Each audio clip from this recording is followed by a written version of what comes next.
It's time now for Artist Spotlight with Ashley Meservey. So every artist has a beginning. Some artists are musicians, some are poets, some are painters. I just so happen to be a photographer. I took a few different art classes in high school, and there was times where I would just go out with a camera and snap photos and all that, not knowing that was kind of like a preview for what I would be doing later on in life. I really feel like I blossomed as a photographer through a very dark point of my life. It was 4 years ago. I battled depression off and on for years, like from childhood to even adulthood. And back in 2016, I was just in a really dark spot in my life. There's a true healing power in art. I just noticed when I picked up my camera again, things really changed for me. I became a much happier person. I've really found a passion in life again, and you do what makes you happy, and eventually things will click together. There's no shortcut to being truly great at your craft. It takes investment, not just investment with money, but it also takes investment of your time. The most important thing a photographer can have isn't the most expensive camera, the most expensive light, the latest gear. It's always having a creative eye, and that's something that is practice.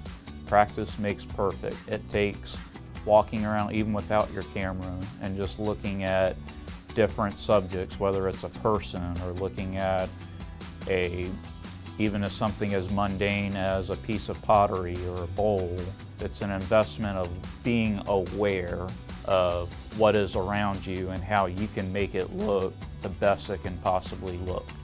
Over the years, I invested my time and money into my passion for photography. I was always told that the most important part of any photographer's gear is the camera lenses that you get. So I have about 7 lenses now, and for a variety of different purposes. I have a 50mm, which is kind of like my first love as far as my lenses, because that gives you a natural look and feel to it.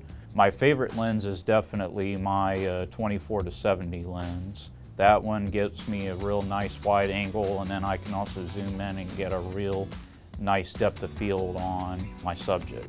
I didn't spend money just to spend money, of course. I always strive to take my work to the next level. Improving never stops. I'm one of those people who I'm not willing to accept less than best.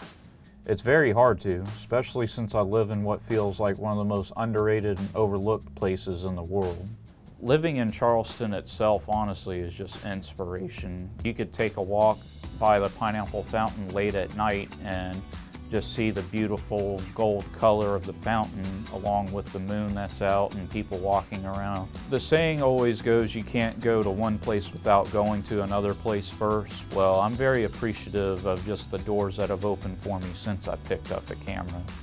I started out as a floor director who was just wiping down tables, but I had such an interest in photography. I would go out with a camera time to time, and my boss at the time was very appreciative of the hard work I was doing and really liked the work I was giving, so she promoted me to being a news photographer. I would go out and cover big breaking news or just general stories, or even the biggest news stories that have ever happened in Charleston. After moving on from news, I went into living local with you, Ashley. To your credit, you're always patient with me, whether I wanted to bump the camera just a little bit more to the left or right, or take more time to set up. As a photographer, you have the responsibility of being a true artist. The power of greatness and mediocrity is truly in your hands.